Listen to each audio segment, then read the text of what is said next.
आज खास बातचीत में हमारे साथ टीएमसी के वरिष्ठ नेता, राज्यसभा में 10 साल से मेंबर रह गए नदीमुल हक साहब का मैं स्वागत करता हूं। हक साहब से हम बंगाल की राजनीति, सामाजिक दशा, आर्थिक दशा और आने वाले दिन में राजनीति बंगाल की क्या करवट ले रही है उस पर बात करेंगे। हक साहब, तत्काल मॉनसून सेशन चल रहा है और मॉनसून सेशन में गतिरोध बना हुआ है, तो इस गतिरोध के लिए आप विपक्ष को जिम्मेवार मान रहे हैं या सत्ता पक्ष को? क्योंकि हाउस हर घंटे एडजर्न हो रहा है, चालू हो रहा है, एडजर्न हो रहा है, लेकिन बिजनेस नहीं हो रहा है। देखिए, हाउस की चलाने की जिम्मेदारी हमेशा सत्ता पक्ष की होती है जी। वो विपक्ष से बात करते हैं, बात कर करके जो एजेंडा तय होता है जी, उस पर काम होता है। लेकिन इस बार दो विषय को लेकर के खास कर करके, एक तो अनसर्टेनिटी बनी हुई है जी, और दूसरा उस पर विपक्ष एकदम अड़ा हुआ है। जो दूसरा विषय है वो SIR है, जो स्पेशल इंटेंसिव रिव्यू बिहार में जो शुरू किया गया, इसके खिलाफ में विपक्ष उतरा हुआ है, हर जगह प्रोटेस्ट हो रहा है। और पहला जो एक गैर यकीनी सूरत थोड़ी सी बनी हुई है वो है कि वाइस प्रेसिडेंट हमारे धनखड़ साहब ने इस्तीफा दे दिया। जी जी। अब इसको लेकर के भी बहुत चेमुगैया हो रही, क्यों हुआ, क्या हुआ, अचानक क्यों हो गया। जी। खुद धनखड़ साहब काफी पॉलिटिकली सेवी आदमी थे जी, उन पर क्या आ पड़ी कि ऐसा काम करना हुआ। जी जी। तो ये दोनों स्थिति में जी, एक हाउस में एक अनसर्टेनिटी का माहौल है और विपक्ष जो है वो समझ रहा है कि कहीं ना कहीं हुकूमत जो है, सरकार जो है थोड़ा कमजोर पड़ रही है, इसलिए उनके जो हमले हैं वो और ज्यादा तेज हो रहे हैं। हक साहब, बंगाल से आप राज्यसभा में सांसद हैं, आपकी मौलिक प्राथमिकताएं क्या थी जो इस सेशन में आप चाहते थे कि जनता की आवाज को बुलंद करें? क्या चाहते थे, किन मुद्दों को उठाना चाहते थे, पार्टी का क्या निर्देश था? जी जी। देखिए, मैं तो पश्चिम बंगाल से आता हूँ जी, और पश्चिम बंगाल को इस सरकार ने हर तरह से वंचित किया है। जी। हम लोग देख रहे हैं कि मनरेगा से लेकर करके, हाउसिंग से लेकर करके, अलग अलग विषय पर, अलग अलग मुद्दे पर जितने भी फंड बंगाल को जाने के थे, सब को रोक दिया गया। कोई ना कोई बहाना लगा करके, कोई ना कोई एक मामूली सा बहाना लगा करके कि ये चीज नहीं हुआ, एक क्वेरी आ गई। अब क्वेरी का जवाब दे तो फिर उसके ऊपर और एक क्वेरी आ गई। लेकिन सब हो रहा है, लेकिन पैसा जो बंगाल का जो हक का पैसा है वो बंगाल को रिलीज नहीं किया जा रहा और इसके पीछे एक गंदी राजनीति काम कर रही है। तो हम लोग इस बार ये सोच करके आए थे कि यकीनन कि जो बंगाल को वंचित किया जा रहा है, ये बंगाल के लोगों को वंचित किया जा रहा है, उनके हक से उनको अलग रखा जा रहा है, उसको आवाज उठाएंगे। और साथ में ये SIR का मामला आ गया जो बिहार में है, और हो सकता है बाकी देश में भी ये लोग एक तरह से NRC, बैकडोर NRC को लेकर के आएंगे। जी जी। और अभी जो सबसे बड़ा मुद्दा अभी हम लोग बंगाल में जो फेस कर रहे हैं और जो देख रहे हैं, जो पब्लिक का मुद्दा है कि जो बंगाली वर्कर या माइग्रेंट लेबर जी, वो बंगाल से बाहर आके काम कर रहे थे। देखिए, हिंदुस्तान की जो संविधान है वो हर नागरिक को हक देता है कि हिंदुस्तान के किसी भी हिस्से में जाके वो काम कर सकते, रह सके। बिल्कुल। लेकिन ये जो बंगला बोलना क्या आज के दिन में जुल्म हो गया? जी। क्या हरियाणा में देखिए क्या हो रहा है, पंजाब में देखिए क्या हो रहा है, गुड़गांव में अभी देखिए क्या, जो खाली बंगला में बात करे तो भाई उनका पूरा पेपर चेक किया जा रहा है। उनका ऐसा भी हुआ है कि पकड़ करके लोगों को बांग्लादेश धकेल दिया जा रहा है, जिनका 1952 से यहाँ पर पेपर है, जिनका इनका 1922 से पेपर है। खैर, पेपर दिखाना कोई बड़ी बात नहीं, लेकिन आप क्या चीज मानिएगा और क्या चीज नहीं मानिएगा। आधार कार्ड दिखा रहे हैं, नहीं मानते हैं। अब राशन कार्ड दिखा रहे हैं, नहीं मानते हैं। अब पासपोर्ट दिखा रहे हैं, नहीं मानते हैं। तो क्या मानिएगा फिर कि खाली बंगला में अगर कोई बात करे तो जुर्म हो गया? तो ये चीज हमारी पार्टी बर्दाश्त नहीं करेगी। जी। हक साहब, आपको लग रहा है कि इंडिया गठबंधन एकजुट है या उसमें दरार पड़ रही है? क्योंकि इन मुद्दों पे सिर्फ आपका ही नहीं, बाकियों का भी दारोमदार टिका हुआ है। बिहार का चुनाव आपके लिए मायने नहीं रखता है, लेकिन इंडिया गठबंधन के लिए मायने रखता है। बिहार में ये जो आपने कहा कि इन्वेस्टिगेशन चल रही है, बिहार सबसे ज्यादा प्रभावित होने वाला है अक्टूबर नवंबर में। तो आपको लग रहा है कि इंडिया गठबंधन को एक साथ होके इस मुद्दे को जुझारू रूप से लड़ना चाहिए? अभी जो मैं फ्लोर के बारे में बता सकता हूँ, मैं राज्यसभा के बारे में बता सकता हूँ जी जी जी कि राज्यसभा में पूरी ऑपोजिशन पार्टी मिल करके ये सारे मामला उठा रही हैं जी। और आज भी ये तीनों दिन जो हंगामे हुए, ये SIR को लेकर करके सब पार्टी मिल करके उठाई। यहाँ तक कि जो प्रोटेस्ट हो रहा है जी जी, वहां पर हमारे मेंबर भी जा रहे हैं जी, राज्यसभा से भी, लोकसभा से भी, हम लोग सब मिल करके प्रोटेस्ट कर रहे हैं। तो ऑपोजिशन इसमें कम से कम मुत्तहिद है, यूनाइटेड है कि ये मामले को लेकर करके सदन में और सदन के बाहर उठाया जाए। आपको लग रहा है हक साहब की सरकार नहीं चाहती है कि हाउस चले, क्योंकि देश का प्रधानमंत्री अभी विदेश में है, सरकार एक तरह से बिल्कुल मतलब इंटरेस्टेड नहीं है। अगर सरकार को जब इंटरेस्ट होता है हाउस चलाने में तो चला लेती है, जबरदस्ती बिल पास करवा लेती है, हल्ले में सारे बिल पास हो जाते हैं। तो सरकार की कहीं ना कहीं इसमें कमजोरी दिख रही है। ये मैं आपसे 100% इत्तेफाक करता हूँ, क्योंकि देखिए सत्ता पक्ष और सरकार की जिम्मेदारी होती है हाउस चलाने की। जी जी। और यकीनन मेरे ख्याल से उसको क्या बोलते हैं कि कश्ती तो चल रही है लेकिन मल्ला गायब है जी। और मोदी जी जब तक वापस नहीं आते, मेरे ख्याल से इनको जो डायरेक्शन चाहिए वहां से वो आ रही नहीं है। इसलिए ये कुछ समझ में नहीं आ रहा है इनके कि किधर जाए किधर नहीं जाए। और हम लोग वो देख रहे हैं कि ये चाह रहे हैं कि हाउस ना चले। हक साहब, बंगाल में जिस तरीके से तृणमूल कांग्रेस और बीजेपी में सीधी टकराहट हो रही है, इस पूरे परिदृश्य को आप किस नजरिए से देख रहे हैं? देखिए, बंगाल को ममता दीदी ने CPM के 34 साल से के मिस रूल से आजाद कराया जी। यकीनन पब्लिक ने CPM को रिजेक्ट कर दिया। जी जी। पिछले जो 2021 का जो इलेक्शन हुआ उसमें आप देखिएगा कि रिजल्ट जो आया है कि कांग्रेस और CPM सब नील हो गए, साफ है। लेकिन ऑपोजिशन का जो स्पेस होता है वो वैक्यूम में नहीं रहता, वो बीजेपी ने उसको पूरा किया। जी जी। लेकिन पब्लिक की नजर में बीजेपी ने वो जो रोल ऑपोजिशन का होने का होता है, एक कंस्ट्रक्टिव रोल, उसको उसने पूरा नहीं किया। इसलिए मुझे समझ में जैसे आ रहा है कि बीजेपी इस बार जो 2026 में इलेक्शन होने वाला है उसमें वो मुक्की खाएगी बंगाल में जी। उसका रिजल्ट अच्छा नहीं होगा। राज्यसभा में हक साहब, आप अल्पसंख्यक समुदाय के मुद्दे को किस तरीके से उठाना चाहते हैं, जो चीजें वर्तमान में हो रही हैं?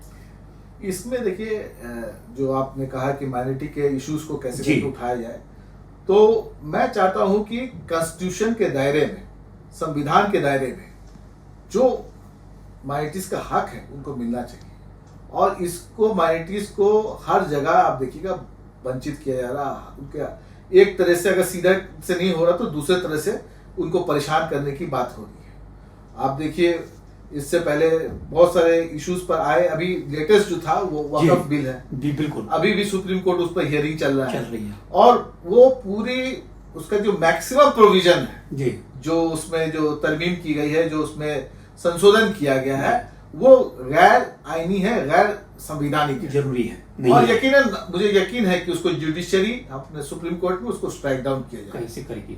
तो ये एक क्या बोल सकते हैं कि इनका जो एजेंडा है, जी जी, एजेंडा यही है कि माइनॉरिटी को नाखुश करो और मेजोरिटी को खुश करो, और इसी तरह से वो कोशिश कर रहे हैं। लेकिन संविधान पर हम लोग को पूरा यकीन है और मुझे यह भी यकीन है कि सुप्रीम कोर्ट संविधान की रक्षा करेगा और ये सारे गैर संवैधानिक जो भी कदम ये लोग उठाएंगे सबको उसको खत्म कर देंगे। हक साहब, जिस तरीके से राजनीतिक अस्थिरता का माहौल चल रहा है, उपराष्ट्रपति को एकाएक जाना पड़ गया, अभी देश की सबसे बड़ी पार्टी जो है अपने अध्यक्ष का चुनाव नहीं कर पा रही है, तो मुझे लग रहा है कहीं ना कहीं देश में खलबली मची हुई है। इस पूरे परिप्रेक्ष्य में आपको लगता है कि ममता दीदी प्रधानमंत्री के कैंडिडेट के लिए एक बेहतर चेहरा हैं और अपोजिशन उन्हें सपोर्ट करेगा? देखिए, ये अभी 2025 चल रहा है जी जी, और जो चुनाव होने वाले हैं, जो अगला चुनाव होगा देश के लिए, लोकसभा के लिए, वो 2029 में 4 साल भी है जी। तो ये बहुत जल्दी हो जाएगा। अभी इस पर कुछ भी विचार करने का, ममता दी ने कभी भी अपने मुंह से नहीं कहा है। जी जी। ये एक डेमोक्रेटिक प्रोसेस है और इसमें सारी पार्टी पहले चुन के आती है, फिर आपस में फिर वो उनका क्या नंबर्स है उसके ऊपर डिसाइड होता है कि किसको बनाया जाएगा प्राइम मिनिस्टर, किसको नहीं बनाया जाएगा। तो मेरे ख्याल से कि घोड़ा गाड़ी के आगे घोड़ा तो रहता है, लेकिन घोड़ा के आगे घोड़ा गाड़ी को रखना सही नहीं होगा। हक साहब, ये तो बात आपकी बिल्कुल जायज़ है। ऐसे भी टीएमसी दूसरी सबसे बड़ी पार्टी है कांग्रेस के बाद देश में, अपोजिशन में। जी, एक सवाल बताएं कि जिस तरीके से आज के माहौल में अल्पसंख्यक समुदाय के साथ मतभेद हो रहा है, भेदभाव हो रहा है, टीएमसी इस पूरे प्रकरण को किस तरीके से देख रही है और क्या कदम उठाना चाहती है? तो जैसे हमने पहले भी कहा जी कि हम लोग पूरे तरीके से कॉन्स्टिट्यूशन और संविधान पर यकीन रखते हैं। जी जी। और संवैधानिक जो हक है जी, वो हर नागरिक का है, हर सिटीजन का है। जो अल्पसंख्यक है उनका भी है, जो संख्या गुरु है उनका भी है। जी जी। तो उस हिसाब से जिसका जो हक उसको मिलना चाहिए। और वही हम लोग बंगाल में कोशिश करते हैं कि एक सामाजिक न्याय हो, जिसका जो हक उसको मिले, और उसी नहज पर मानुष की सरकार जो काम करती है, हम लोग चाहते हैं ये देश के स्तर पर भी इसी तरह से काम हो। हक साहब, आपने अभी जिस मुद्दे के जिक्र किया, बिल्कुल महाराष्ट्र के तर्ज पे बंगाल में टीएमसी ने भी बंगाली अस्मिता का प्रश्न उठाया है, बंगाली भाषा का प्रश्न उठाया है और इस पे अब अपना आगे की रणनीति तय कर रही है। तो आपको लग रहा है कि बंगाल में कहीं विभाजन होगा इस चीज को लेके? देखिए, यहाँ पर ये बंगाली इशू तो है, लेकिन सबसे बड़ा एक इंसानी इशू है। जी, आपको संविधान हक देता है, आप किसी भी जबान में आप किसी भी भाषा में अपनी बात रख सकते हैं। किसी भी इतनी सारी भाषाएं हैं, उसका आप इस्तेमाल कर सकते हैं। तो वही जो मैंने पूछा पहले आपसे कि फिर बांग्ला स्पीकिंग या बांग्ला भाषी को टारगेट क्यों किया जाए? जी जी। क्यों करके वो बांग्ला में बात कर रहे हैं? कोई गुनाह हो गया? जी। तो इसको काउंटर करने के लिए जहां बांग्ला भाषी के साथ नाइंसाफी होगी, टीएमसी को आप पाइएगा। अभी देखिए, ये जय हिंद कॉलोनी दिल्ली में जी जी जो एविक्शन की बात हुई है, जी जी, हम लोग के सारे एमपी जाके वहां धरना दिए। आज ऑर्डर आया है कि एविक्शन रोक दिया जाए। जी, तो हम लोग आवाज उठाएंगे। हम लोग जहां लोग तकलीफ में हैं उनके बगल में जाके खड़े होंगे। हक साहब, राज्यसभा में आप संस्कृति, शिक्षा, मीडिया से जुड़े हुए, खुद भी आप मीडिया से जुड़े हुए हैं, पॉपुलर अखबार बंगाल में रन करते हैं, क्या मुद्दे उठाना चाहेंगे? यकीनन देखिए, हम लोग जिस जगह पर हैं जी जी कि मुद्दा और नैरेटिव जी जी जो है वो उधर से बीजेपी की तरफ से तय होता है और हम लोग जवाब रिएक्ट करते हैं। लेकिन हम लोग चाहते हैं कि हम लोग अपना नैरेटिव उठाएं कि देश में सब बराबर है, संविधान सबको हक देता है और उसी हिसाब से, उसी नहज पर हम लोग काम करना चाहते हैं कि जिसका जो हक है उसको मिले। और इसके लिए आप देखिएगा, जबान पर जो क्या बोलते हैं इकोनॉमिक स्टेटस है उस पर और भी दीगर जो डेटा आते हैं, जहां जहां पीपल्स इशू है, लोगों की बात है, उस पर हमारी पार्टी और हमारी दीदी हमेशा आपको खड़ी पाइएगा। हक साहब, सामान्यतः चर्चा में रहता है कि बंगाल और केंद्र के बीच में असहमति बड़े मुद्दों पर रहती है। तो ये असहमति प्रशासनिक है या राजनीतिक है? आप देखिए, जहां किसी को वंचित कीजिएगा, इनजस्टिस होगा तो आवाज तो उठेगी जी। अब वो राजनीति से शुरू होकर करके राजनीति की वजह से प्रशासनिक हो, चाहे इंतजामिया से हो या पॉलिटिकल हो, जी जी, लेकिन आवाज हम लोग उठाएंगे और लोगों के पास खड़े रहेंगे। जहां जहां नाइंसाफी होगी, हमारे नेशनल जनरल सेक्रेटरी उन्होंने आकर के यहाँ पर बहुत कोशिश की कि भाई गिरिराज सिंह से बात हो कि मनरेगा का पैसा आप लोग छोड़िए। हम लोग कृषि भवन भी गए, उसमें क्या हुआ? बातचीत करने के बगैर के बजाय वो हम लोग को पकड़ करके पुलिस स्टेशन में कहाँ ले जाकर के फंसा दी। वहां पर जाकर करके रात भर हम लोग को वहां पर रखा। यहाँ से दूर लेकर करके सबको पकड़ पकड़ करके, मतलब क्या बोले, मैं अभी बयान नहीं कर सक रहा हूँ। एक एक एमपी को ऐसे पकड़ पकड़ करके, जैसे क्रिमिनल लोग को पकड़ के उठाया जाता है वैसे उठा करके ले गए और वहां जाकर के रख करके रात भर फिर छोड़े।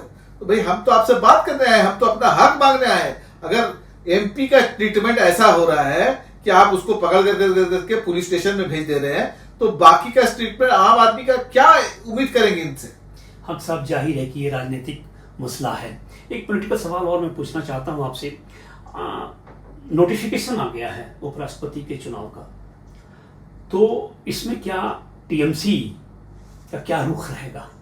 क्योंकि पिछली बार तो टीएमसी एब्सेंट हो गई थी, धनखड़ साहब की जो बात आई थी जब। देखिए, इसमें बोलते हैं पे स्केल। जी, ये सवाल जो हमारे पे स्केल से ऊपर है। जी जी, जो हमारी पार्टी डिसाइड करेगी हमको वो फॉलो करना है। जी जी। तो अभी ये पार्टी लीडर्स के जी, सामने ये मुद्दा आएगा जी, वो लोग फैसला करेंगे, फैसला करके जैसे बताएंगे हम लोग उसको इम्प्लीमेंट करेंगे। हक साहब, राज्यसभा का सत्र चल रहा है, कल भी चलेगा। इमीडिएट आप तत्काल क्या मुद्दे उठाने वाले हैं? एक दिन कल, हालांकि कल कुछ नहीं होगा क्योंकि प्राइवेट मेंबर बिल होगा। कल मेरा भी प्राइवेट मेंबर बिल है जी, तो अगर मौका मिलेगा तो यकीनन मैं उसको इंट्रोड्यूस करूंगा जी। लेकिन अभी तक जितने लोगों के जो दो इश्यूज हम लोग अभी उठा रहे जी। हैं, एक ये स्पेशल इंटेंसिव रिव्यू जी। को बंद किया जी। जाए क्यों करके ये बैकडोर एनआरसी है जी। और कुछ नहीं है। और दूसरा कि जहां जहां बंगाली बांग्ला भाषी माइग्रेंट लेबर है पूरे हिंदुस्तान में, उनको तंग किया जा रहा है, उनको मारपीट किया जा रहा है, उनको पकड़ पकड़ के बांग्लादेश भेजा जा रहा है, तो ये डिस्क्रिमिनेशन, ये जो भेदभाव उनके साथ हो रहा है, ये फौरन बंद होना चाहिए। इसके लिए हमारी पार्टी आवाज उठाएगी, हमारी दीदी आवाज उठाएगी, हम सब मिलकर इसको आवाज उठाएंगे। हक साहब, आपने मुझसे बात की, इसके लिए आपका हार्दिक धन्यवाद। नमस्कार।